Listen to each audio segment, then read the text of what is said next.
Hi, Mihailo. Thank you for coming onto Everyday Thank you Endorphins. for having me. It Excited to be is on. so nice to Yep. have you here.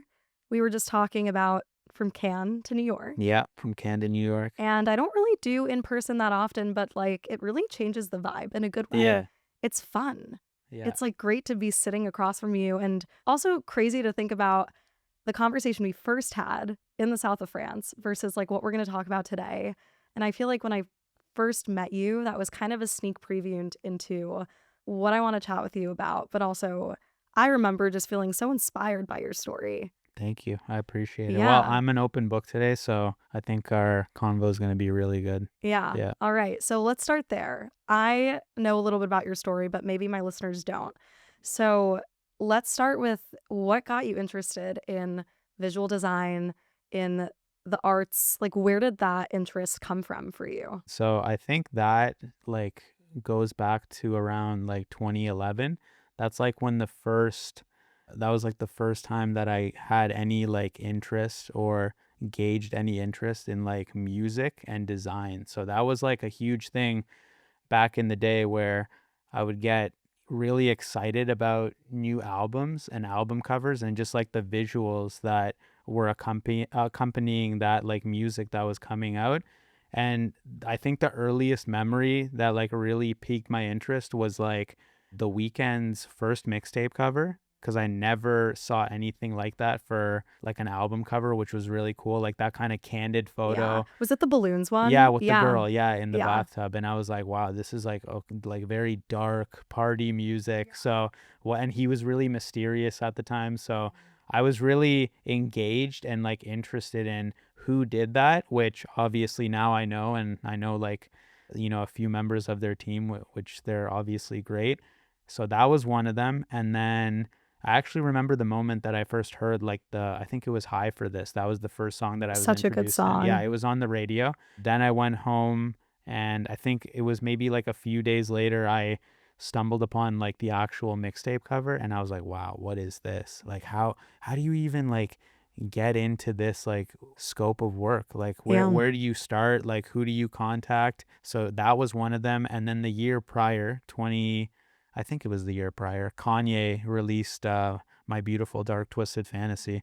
And that's actually what inspired the border on the Yachty cover that I did, the first cover that I ever like fully formed, like for a professional, That is so cool. Like piece of I work. when you look at album covers, you don't really know the backstory. No, Like you don't. you don't. Yeah. But there's such a story behind it. Yeah. It's a form of art. Yeah. And when you first got interested in all of this, was it more like you just loved the music and then you took a moment to look at the art and that's what drew you? Or was it like you were more visually caught, like your attention was caught more visually at first and then you dove into the music? That like the album cover is so important because that's like your first introduction to a body of work. And maybe back then I just like didn't understand that, but now obviously like being in this industry and actually creating them, like you realize the importance of what goes behind the story, like how you're formulating the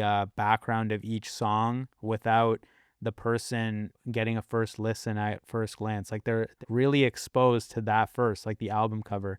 Or it could be like a piece of marketing or like a rollout.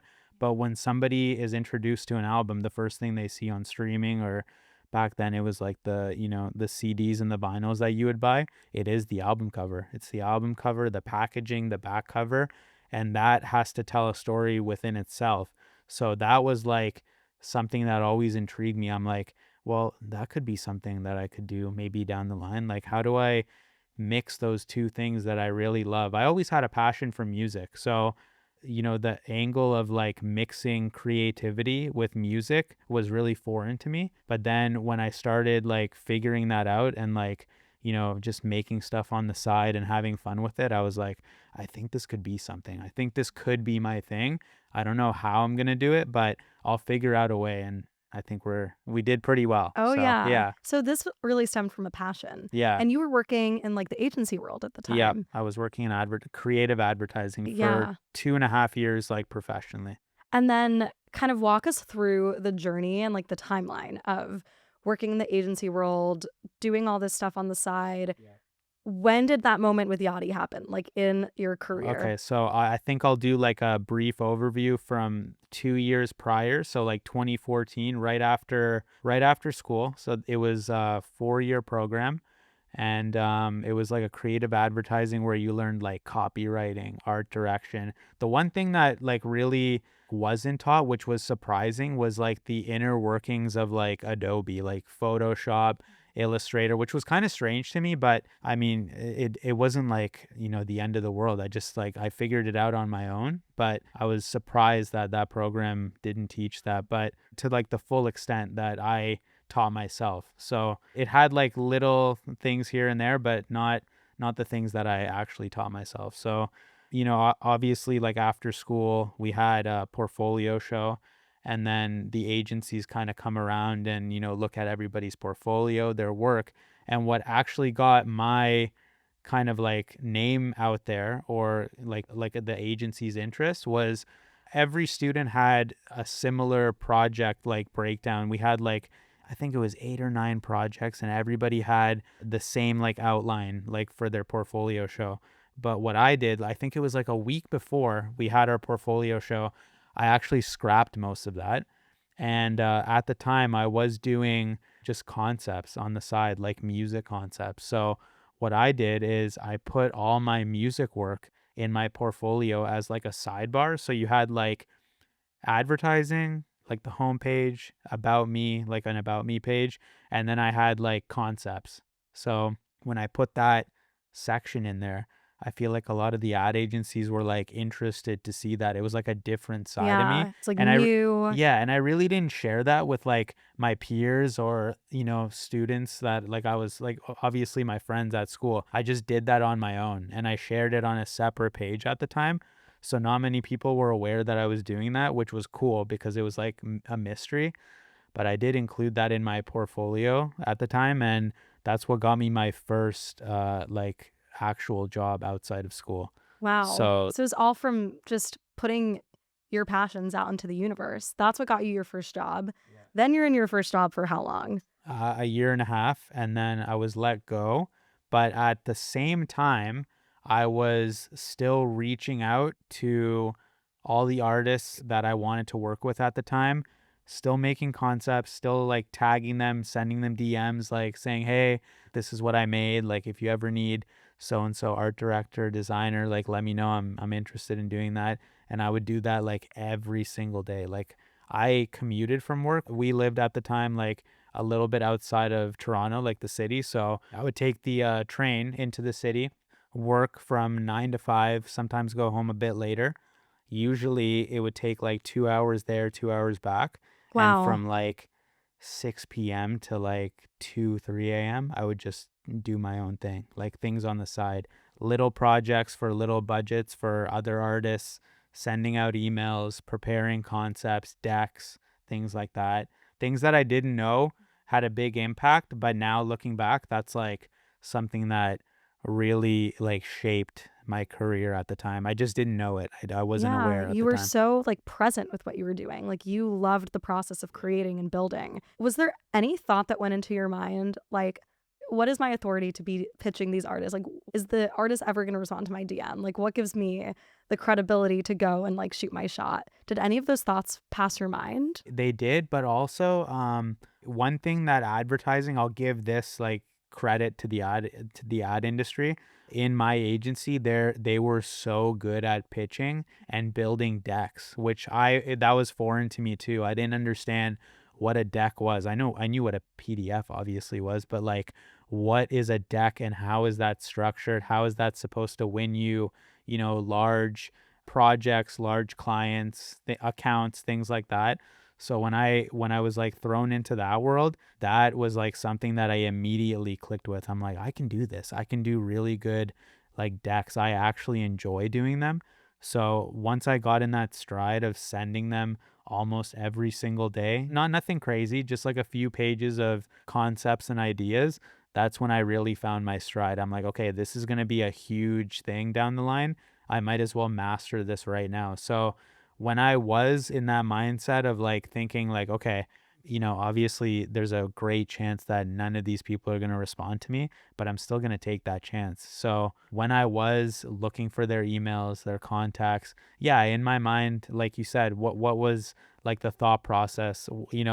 There's a chance they might respond, there's a chance they might not. I looked at it like the lottery. It's like a gamble, and it's like the lottery. You might hit one out of like a million, but I'd rather go through life like doing hundreds of emails a week than just doing none. Like that point of like not trying never crossed my mind. Yeah. I mean, something I've been thinking a lot about recently is this idea of having a bias for action. We can't get things done unless we take some step towards that. You can't just like wish things into existence. You have to actually take aligned action.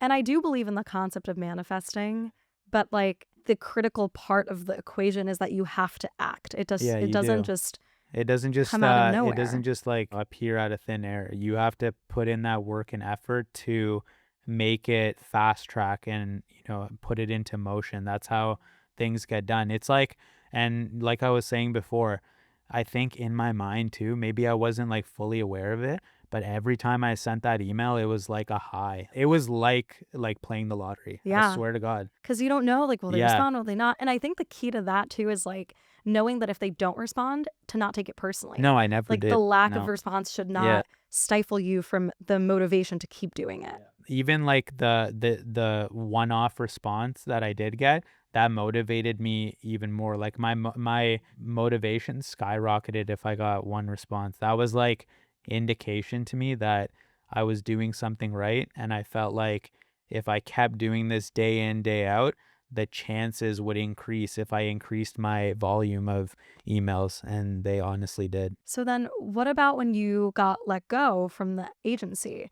What was going on through your mind at that time? Did that dampen any of like the confidence that you had in your passions and your side projects? Yeah, so that's like a little bit farther into the story. That was after the Yachty thing. The Yachty thing was before Oh, that. Yachty was Yeah, before. so in my head, I didn't understand that what I was doing on the side. I was aware that it was like huge. Like I took into account what I'm doing is pretty cool. I just didn't know at the time, could this be something that turns into like my actual career? Like, can I turn this into a fully fledged business? And after I was let go, that allowed me the freedom. I think when I was in the ad world and being so focused and splitting my focus between the two, like music and then obviously my job, maybe my brain was like preoccupied with the thought of it might be too much to split this and not be able to engage with one over the other. But once I was free of that, then it like started kicking into motion. After I started getting more projects, being able to make like a living wage too, because you get more and more projects, you're able to say yes to more. I think while I was in advertising, which I don't do now, I really do say yes to like a lot of work because I don't take anything for granted. The only time that I don't say yes to a lot of things is when I do feel overwhelmed and I can't give 150% of my effort. But back then, it was tough when you had the 9 to 5 and you wanted to take something on, but you just knew in your head it's going to be difficult, like even getting this done on time. Like And then I'll you'll have no overwhelm time. Yeah. yourself. And then, I think even like when you overwhelm yourself, it's hard to like produce quality output, Yeah, it is. right? And so you kind of that's a hard thing to like grapple with when you have your full-time job, but then also the side passion. So in a way, I guess being let go is like a blessing in It disguise was. because it kind of I'm sure like accelerated It a lot did. of what you were doing. Yeah. And so the Yachty stuff happened before that, Yeah. actually. Can you talk a little bit about the process of pitching and just like what happened to landing you that opportunity? I personally was aware of his music. We went to a birthday party, my friends and I, a few months before, like November 2015, or I think it was December. It was around there, like winter 2015. And one of my friends was playing his like music. This all came back to me like years later. It was such a coincidental moment. And one of my friends was like introducing me to his music. I'm like, okay, okay, this is cool. I like this. And then he like showed me like what Yachty looked like at the time, like with the red hair, and I was like, this guy's cool. Like this is interesting. Like this is a new wave of music. I really enjoy this. And then a few months later, 2016, it was around Valentine's Day of 2016. One of my brother's friends, this was after work, so I just came home. It was like 7:20, 7:30 at night. I was just like taking a break from, like work, getting dinner, and one of my brother's friends walked into our house at the time, and he's like, "What are you up to, man? Like, good to see you." And I was telling him like how I wanted to work in music somehow, and I was like showing him all these concepts. He's like, "Hey, there's a few cool like artists like in hip hop right now. You should check them out. Maybe reach out to them. You never know. One of them might respond." So then I saw it was just like a few of them too. Like it was like, at the time, like Uzi Yeah. was coming out. It was Yachty. It was I mostly remember that. this too because I was Yeah. in high school at that Yeah, point. it was So mostly that like freshman class too, yeah. which was like very coincidental because they had like that famous like cipher that they did. But yeah, so then I saw Yachty and I was like, I know this guy. That's like who my friend showed me at that party. I vividly remember that. I went to his SoundCloud. I saw his email and it was like like It was in the visibly in the about SoundCloud. page. That's And insane. this was a few days before he did the Yeezy show at Kanye's event, Madison Square Garden. And I'm like, you know what? I'm just going to send an email. Let's see what happens. It's a good chance that nothing will happen, but at least I'll take the chance. And I had a party to go to that night. This was either Valentine's Day or the night before Valentine's Day. I think it was one of those days. And I'm like, you know what? I have to go out soon. I'm just going to stay. And I was this close to not. I was this close to waiting until the morning, but I'm like, you know what? Stay 20 minutes. And just do it. Do it. So that cover that ended up being the cover, I put together like a few rough references, like concepts that resemble it like almost to the T. It's like very similar to the final cover, but I attached 3 attachments, wrote out an email, sent it, didn't think anything of it, went out, and then I got a response within a few That's hours. Like insane. literally late that night. And then I left immediately to get on a call with his manager You're like, and oh my him. Yeah. God, like what Yeah. just happened? Mostly his manager, who I'm very close with to this day. But I yeah. feel like the biggest learning from that is, again, it's like having the bias for action. Yeah. Or like so many times in life, I feel like we get in our own ways of doing things like, oh, I don't have the time for this. Oh, but they might not respond. Oh, but any excuse that we can make, we will, because humans default towards that. Yeah, we do. But it's like, okay, just give yourself the extra 20 minutes. Like it's okay to show up to the party 20 minutes late. Yeah, it's Just fine. do it now before when it's fresh and you have that momentum. So I think there's a lot that like I can personally learn from your journey and really anyone who feels like creatively driven. Like if you want to produce something or build something, like you shouldn't stop yourself for just going for it, Yeah, you shouldn't. you know? And then like when you work with artists like Yachty, Don Toliver, like the list goes on, what does the process look like for you when you're thinking about actually visually depicting the music that you're hearing? Do they kind of like have the songs that you then listen to and then you're like, okay, I'm gonna whip something up? Or are you working separately or like together with the artist? What does that look like? Well, it varies on who I work with like very closely. So I think the closest people in my career that I've worked with like, day in, day out, like sending stuff, whether it's like in a group chat with their managers, them, it would have to be like Yachty, Lil Baby at the time when we did his 2 covers. It was like me, him, and P, who I'm also very close with. That's his like main manager. So they're over at QC. It's Coach K and P who manage Baby. So that was like who I was working with, P and him. And I think it was and Quavo at the time too. Like we worked like pretty closely when we were going through his cover. So I think those 2 or 3 were like the closest that I got to like day in, day out sending concepts. And JoJo too. JoJo she's like a singer. I'm not sure if you're familiar with her. She has one of those like classic songs from back in the day. I'm better with I don't recognize I'll the show it to you name. after. Show it to me Yeah, I after, but will. I'm good with like listening. So it's actually interesting when I listen to music, I don't actually listen like album start to finish, which I don't know if that's like an unusual thing to do. I feel like a No, lot of it's not people weird. do A lot listen of start to people, yeah. finish, but I can never remember like names of albums or songs. I just like know this the sound Yeah, the and the sound. vibe and the melody. You'll recognize the So I melody right probably away. will. Yeah. Also, is her name Summer Walker? Summer too. Have you worked That with her as well? that was more so within the LVRN team, so it wasn't as close as the rest of them, but it was still within like my team, which they're amazing, and I still love them to this day. They were like really also the most like pivotal part of my career when I was first starting, because it was at the time Yachty, and then right after I worked on Black, like the six. Yeah, yeah, Yeah, yeah, yeah. that was the other cover that at the time I had no idea that that was gonna explode as well with the bear on it, where they Mm-hmm. did the photo shoot with the What's it, actual bear. Problems? Isn't that a song on that Yeah, album? that's a song on the I like album. that Yeah, song. Yeah, yeah. I was literally just saying I don't remember song names, and now I'm like spitting them out. So like interesting to also work with different types of people too.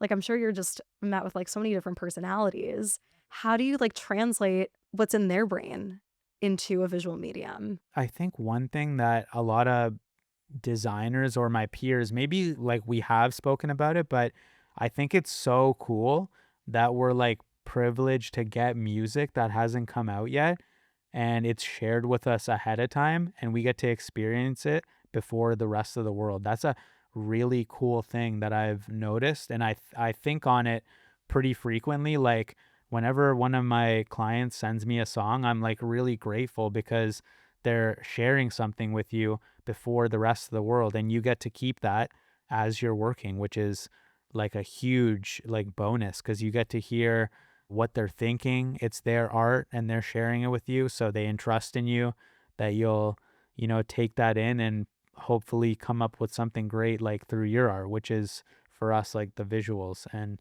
like kind of forming that story of what that song is going to be, how their fans are going to first experience or get exposed to that release, which is really cool. So I feel like when I'm just starting like a project, I really like to get inside like their thoughts and like what they're thinking first. And I really enjoy when an artist sends like references, even if it's like a few images or like a little tidbit on what they're thinking for like the cover or whatever it is, like the tour poster, logo, merch. I like to hear like their side of things too, because I feel like when you're working on something that close with another artist and their art and you're kind of combining your creative minds, I feel like it's super important to, just kind of get a scope of like what they're thinking at first. That's really important to me. So I love when artists like send me like a mood board or references or even like a page that they put together of like what inspires them and what they're thinking. And then we can kind of mesh our thoughts together and create something great, hopefully, at the end of that. Yeah, Yeah. that's so cool too, because then the art is like a physical depiction also of like I feel like the artist's like evolution and their journey. Like if you think about The Weeknd, for example, he has completely like transformed since that initial like album cover that you Yeah. referenced. What was the name of that album again? That was House of Balloons, Yeah, the first one. yeah. Yeah.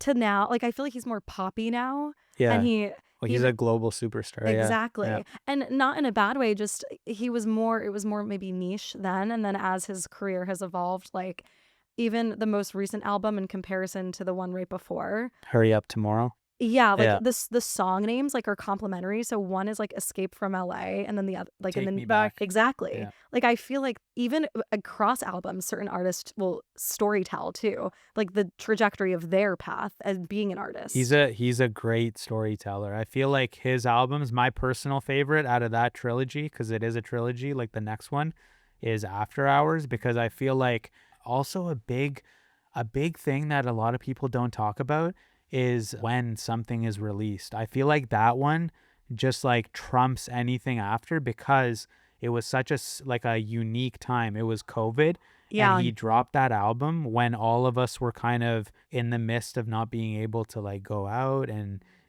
do other things that we normally would be able to do. So you're kind of like entrapped with like this album and you have to take it in and you get to fully immerse yourself in that.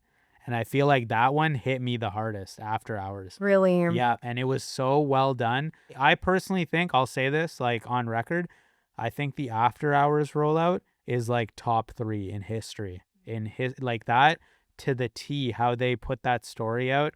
The trailer, I still get goosebumps from that the short film. I love that short film that they did. It's so good. Now I feel like also like short films are becoming more of a thing in music too. The Tribeca Film Festival was right before Cannes, and I went, and Kid Cudi was sitting on a panel about his song Neverland because they had released the short film of it, and now the album's out today, which I actually listened I to still have to start to check it out. finish. Yeah, I love the cover. I really Yeah, I was enjoy gonna it. ask you about the It's cool. cover. Yeah. Like, what does it bring up for you just looking at it, like on first glance, without having listened to the music yet? When I first looked at it, I think I was like trying to figure out how it was formed because like it's really like surrealistic, and it kind of, I think, am I wrong in saying that it kind of reminds me of like the Truman Show? Like the There's a song called Truman I Show. didn't know. I didn't check out the That's track list yet. crazy.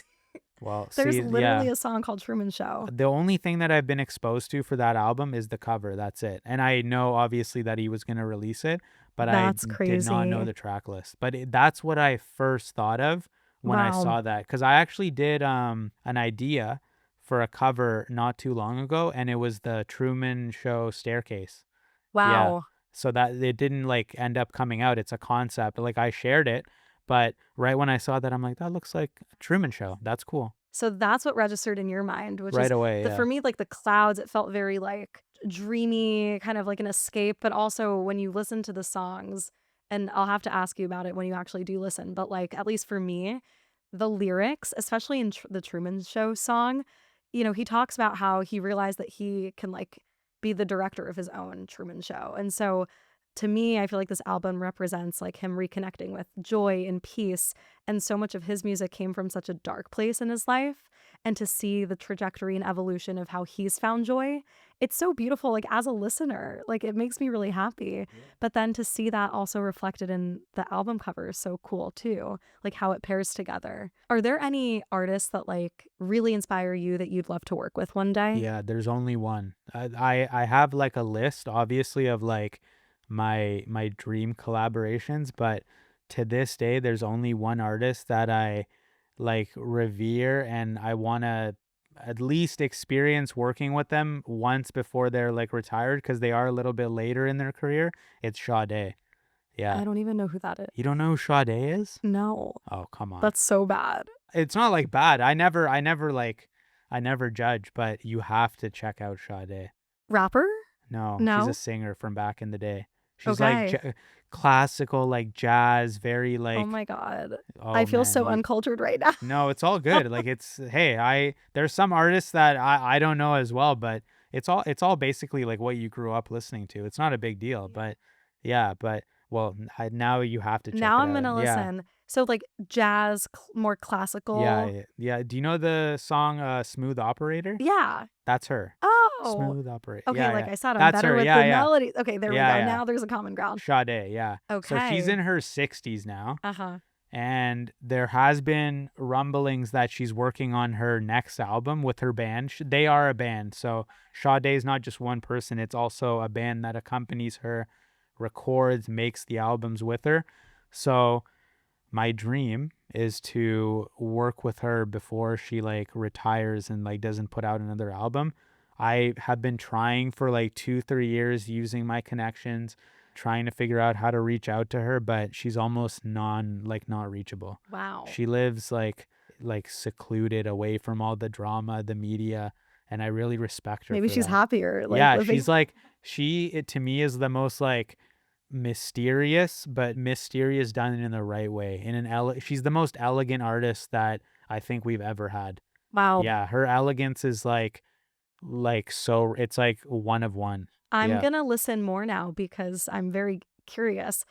And I'm also kind of surprised that you didn't mention another rapper. Like, this is a completely different genre that really lights you up. And you said you always had a passion for music. Was it like any particular genre that really drew you, or just enjoyed listening to anything? Her music is like the earliest music that I remember hearing. Like my Wow. parents used to play her songs, and I had no idea who it was, but I remember vividly listening to Smooth Operator on my own on the radio, and that like struck a chord with me because I was like, I know this song. And then I figured out who Sade was, and that the rest was history. That was like the defining moment for music and making that connection from like a nostalgic memory and then putting two and two together when you rediscover something like years later, that was a really special moment. And ever since, I've been obsessed with her. Like Wow. as a fan, but also I feel like if her and I were to work together, it would probably be the best work that I would do in my entire career. I For believe sure, that. 100%. And I feel like you're already putting it out into the universe. Like, that's, I think, probably like one of the first steps to take to get anything to happen is just to verbalize it, like to make it known and to get so like invested in that desire. Yeah. Even when I reflect in my life, like when I first started doing events with my podcast, I pitched doing an event at Aloe Yoga. And like, I'm kind of similar to you. Like, I didn't really think twice about walking into the store, going up to someone and being like, who can I contact to do an event? Yeah. And they gave me the manager's email, and it took a year of persistence. Oh, But I then it know. I happened. know And what like, I that's had like. my name next to Aloe with this event. And like, it started with me putting it out into the universe. And I think it's easy to kind of lose that spark or like to forget that it's there. And earlier today, we were talking about how, or like you had mentioned to me that you are okay with not necessarily like celebrating the small wins and just putting your head down and like doing the work. Can you elaborate more on what you mean by that? Because I personally feel like it's important to like have gratitude for those moments or to like recognize them. But what's your approach with that? A lot, yeah, a lot of people, and I totally agree with them. I can only speak for myself, like my inner feeling, like within myself of how I feel after I accomplish something. But I totally agree with every single person when they say you have to be able to like step back, appreciate what you've done, take a moment to celebrate. I don't remember the last time that I've done that. And maybe that's just like a psychological thing. I can't explain like how that makes me feel, but there's other things that bring me happiness that just hasn't been the thing where I've been like, wow, this is like incredible.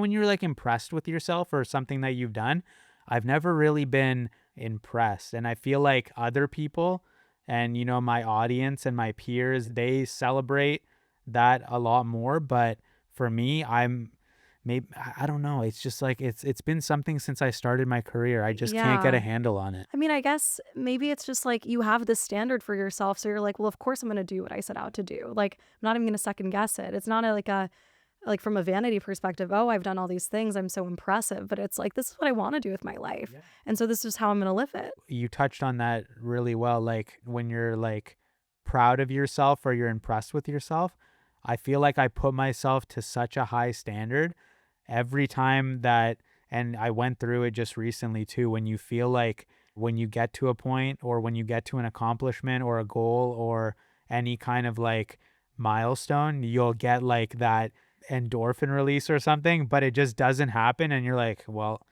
I got to chase the next thing now. It's like chasing a high that the high never comes. But I will say, I encourage everybody like listening to do the opposite of what I do because I'm just like I think I'm a different breed.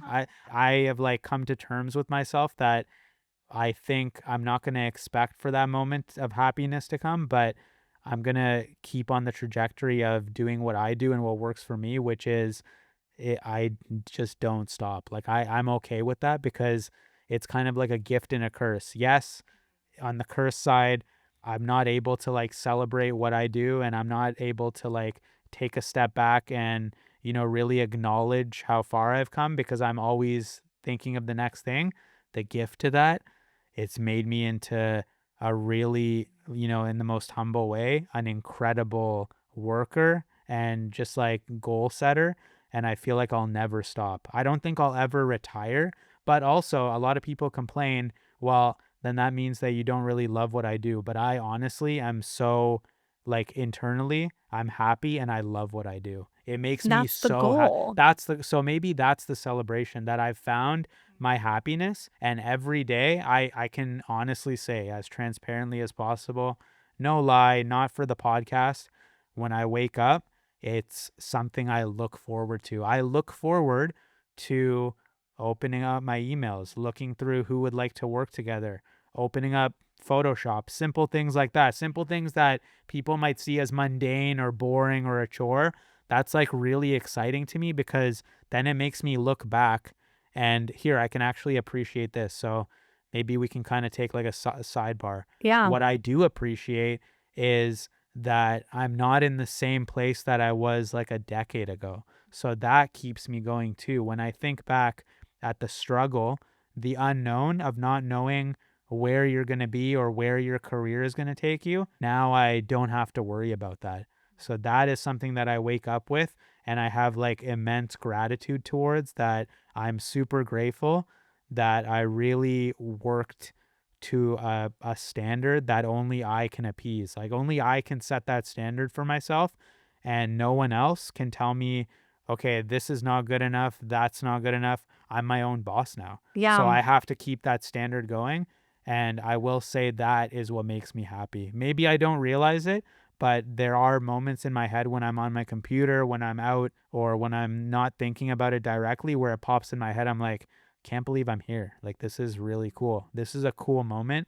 And then I bask and take it in, but not when an accomplishment comes around and when I check something off the goal list or like a milestone, I don't really stop. And people would be like, well, come on, like you don't stop and think that's impressive of yourself. I'm like, no, I don't. I honestly don't see it as impressive because day in and day out, I'm so intertwined with it. Like I have understood what path I've chosen and it's just something that I'm going to keep going forever. And no, I don't plan on ever retiring. I just love what I do. I mean, so I have so many thoughts. And I love this because to me, what I hear is that you've lived a life that's in alignment with your values and your purpose. That is a really hard thing, and that most people spend their entire lives trying to figure out how to do. And it is really hard to do that. I think that in a way, the like lack of overthinking is what propels you to take action. And therefore, by taking action, like you're bridging the gap, like you're getting closer to what you actually, what lights you up, what you're meant to do. And to not kind of bask in maybe the accomplishments, I do believe is actually a great thing because there's no ego. Like Yeah, there isn't. there is no ego. And like you're a very humble person. That was like my first impression of you. And then all of a sudden we start talking, blah, blah, blah. And like, wait, like this guy's really cool. And it's inspiring for me because part of the reason why I am doing this podcast is to surround myself with people who have built things in their life and who have done it in a way that's sustainable. And they want to continue working because that's who they are, not because working is a drag and it's exhausting, but like it's what lights them up. You know, I think that another big takeaway from what you shared as well is having the belief in oneself and like cultivating that, because I would guess that part of the reason why you're not like quote unquote impressed with what you're doing is because you're like, well, I know I can do it. Yeah, And for even sure. if there's a failure, I know I can still do other things and I can keep moving forward. Yeah, I also think at this point, and I won't lie, there have been moments where I think this is like the first time I've ever even like told somebody about this besides like some close friends at the time when I was like going through it. There was times where I actually didn't enjoy design. And I feel like it was mostly because I was in that moment being like ungrateful or just in a bad headspace. But yeah, there were moments where I really didn't enjoy what I was doing. And that like really upset me. But even now, I think the way that I've programmed like my mentality and the way that I think now as opposed to a few years ago, maybe like 2018, 2019, I would say around that like era or time, that's when that like those thoughts started to creep in and I was like, I think I need to like change it up. I don't know if I like this anymore. Yeah. And then a few months later, things start to align. You start taking on one big skill that I think we should elaborate on a bit later too, is picking the right work that is within your like space of like what you're doing. Because I feel like at that time, there may have been maybe one or two projects that kind of steered me off course. And I was like, I don't enjoy what I'm doing now. Maybe it's because of this, maybe it's because of that. But now, after falling back in love with it, I've realized what the key is to sustain that love for it. And it's just expanding what you do. It's Mm. expanding the scope of work. It's expanding your skill set.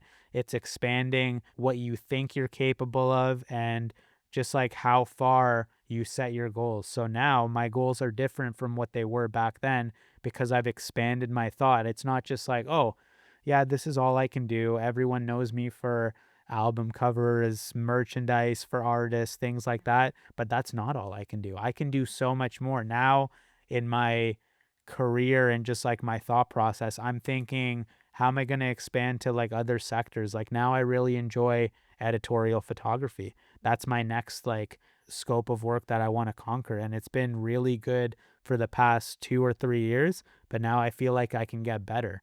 Then it's going to be design and film. That's something I haven't even touched on yet. I just do it for fun, but that's like the next frontier that I want to conquer too. So now that I have a different mentality and I have a different skill set, I understand where to take things when I feel like I'm steering off course. So even if that like thought or, mental instability kind of creeps in, now I have the skill set and the tools to kind of steer my thinking in the right direction as opposed to being like, I hate what I do, which I don't. 100%. I don't. Yeah. And it's, Yeah, again, it's all about mindset. I love that you bring that up because the thoughts that you think dictate your reality, and especially the thoughts that you choose to believe are true versus which ones are false. A lot of the times we let our limiting beliefs and our negative thoughts permeate, and they like inhibit us from taking action. And when you feed the kind of like almost like delusional positive self-belief, you create that success in your life. So that's why, again, I think the manifestation thing is not woo-woo. Like there's actually science behind it. And it's about putting the things in your environment, surrounding yourself with the people that light you up, that remind you, I think, why you're doing what you're doing. Because it's, I love that you brought up like that comment around at a point in your life kind of losing the love for what you were doing. But it's like, okay, that can happen, but you have the choice to fall back in love with it. Yeah. And finding the things that like light up your inspiration. for sure. Yeah. That's how I feel. I feel like, even thinking back during that like time and that those few years that was going on, I feel like as you progress and as you like get older and you start, acknowledging those things as opposed to like dwelling on them, I feel like that really helps too. Because like even thinking back on that, I'm like, I wouldn't, that wouldn't even like cross my mind. Maybe you have an off day at work or something like that, but I would never think about like stopping what I'm doing right now because I'm so grateful to how far I've come. Now it's just about, reaching another area or like exploring a different part of like creativity that I haven't ventured off into now. It's just about expanding now. It's about crossing different paths, meeting new people, having different clients, even a different atmosphere. For me, I'm really like secluded when I'm designing. Like you're not, as a graphic designer and just like overall like an art director, you're not really interacting with a lot of people in like in like the physical world. Like you're texting, you're on the phone, you're on Zoom, all that. But one thing that photography has taught me is like the importance of like working with that team and meeting new people. I feel like when I started doing like my first few shoots, and especially the complex shoot that I did in 2023, that was like a whole new experience. I never did a cover shoot in my entire life. And when I got to experience that, I fell in love with that. So even going back to like that moment, I can even say in that like space, even like a high stress moment, not by design, just in my head, because I put so much pressure on myself and it wasn't needed Yeah. because everything went so well and everyone was so happy with the result. Only me in my head, I put that like within my mind, like, okay, you can't mess up. You got to do like, the highest level of photography that you possibly can. Make sure you study everything. And then you get there and you're like, well, that wasn't so bad. Exactly. Everybody We was get so great. like we're so fearful before things Yeah. actually happen. Yeah. Do you meditate by any chance? I feel like there's a lot Um, of themes I'm hearing just around like quieting the I mind. wish I did. I haven't. Maybe tried it in the past, but my lifestyle, I feel like my meditation is working out. Mm-hmm. Like when I work out, that's like my form of meditation and my escape from like what I do on the daily. So Yeah. that's like also going back to it, that's like my main form of Those endorphin. are Like your that. Yeah, endorphins. that's 100%. Well, I love it. that kind of leads me to one of my final questions for you. Yep. And it's something that I ask every guest on the show. Finding things in life that bring us joy. There's such a wide variety of activities, experiences, things in life that can spark joy. And I love how it can be very bespoke to a certain person, but then there's also like so many common themes about what brings people joy. But I would love to hear from you. what is something that brings you a bit of endorphins every day? Is there like a few answers I can have? You can get as many answers as you Okay, I'm gonna want. do the main three. So my first one, after being in this like line of work, obviously building up this career over the past few years, I think one thing that really brings out endorphins and just gives me endorphins is helping people, but in a way to show them that they're also able to achieve their goals and dreams, just like I would say in some capacity I have as well. So one thing that I really enjoy doing is watching people go through their journey and reach their starting point to their point in life where they can say, you know what, I've reached a milestone, or I have made my dreams like come true in my career as well. And I feel like that really makes me happy because I know what it's like to be at that position where,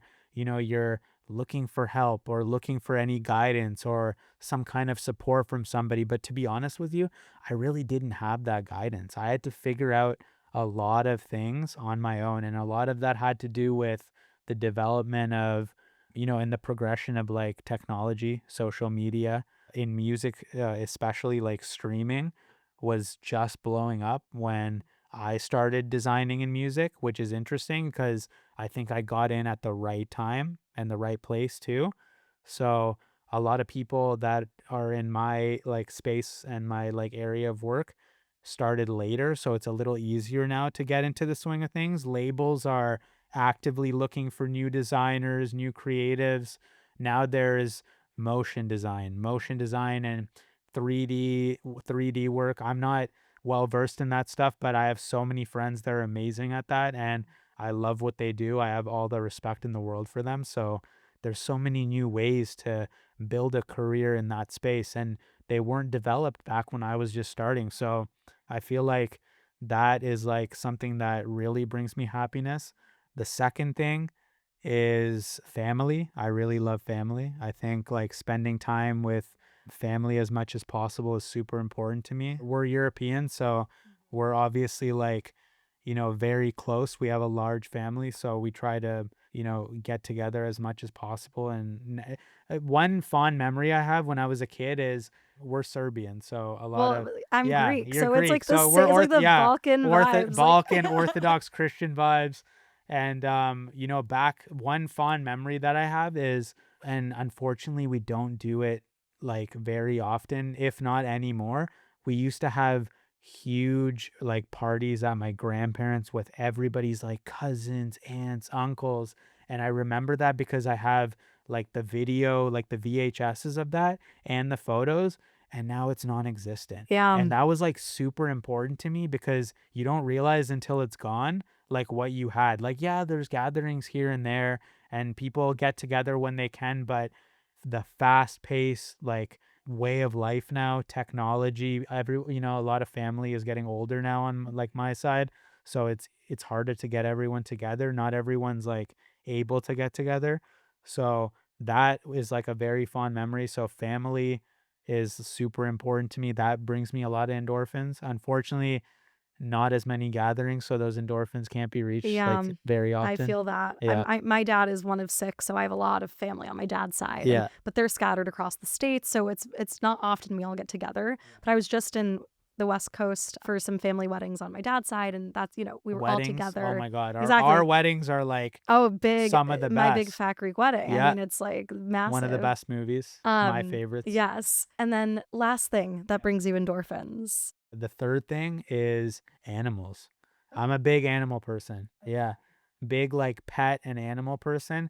I think this is the first time I've ever shared this, but like if I didn't do design and I was to do like a job that's so like left field for me, or somebody's like, what would be like a cool job that you would be like really good at, but do it to the highest level, like work with animals in some way. Wow. Yeah. Maybe that's your second act down the Oh, line. I already have it planned. If you want to hear it, yeah. So this is like my goal. This is the sole reason that I'm trying to build an empire and work towards the highest level of like whatever I'm doing with whatever like scope of work. I want to make as like much money as possible for the right reason. I want to like some way like stop what these like big pet stores and companies are doing to like all the like smaller animals. Wow. That really bugs me. I don't know why, but that's just like an honest thing, like from the heart every Yeah. time, because I used to have like a lot of pets like Uh-huh. growing up and recently, like I Uh-huh. just had a pet pass, which is so Oh, I'm unfortunate. sorry to hear Yeah, that. but animals are like a huge part of my life. I don't know why. I can't even tell you, but it just I like mean, brings me a lot of they bring you endorphins. joy. Yeah. Like every time I see a little puppy, I want to just hold the little puppy Yeah, and be so I happy. love all animals, so my one goal in life, make as much money as possible, buy out the big corporations, and like stop like the sale of like all those like small animals and stuff, Well, and like cut it completely out. I think these are great goals to have, and I am confident you will accomplish all of them. I am so grateful to be in your orbit and how we met and to be here today. Truly, thank you so much for coming on the podcast. It's Thank you for been having me. such a pleasure. And last thing, where can my listeners follow you, connect with you, find you? So you can follow me on my socials, mostly Instagram and Twitter and TikTok. It's all the same. So it's like my first and last name combined. So Mihailo Andic. So like at and then my full name, Mihailo, last name Andic. Amazing. Yeah. Thank you. Thank you so much for having me.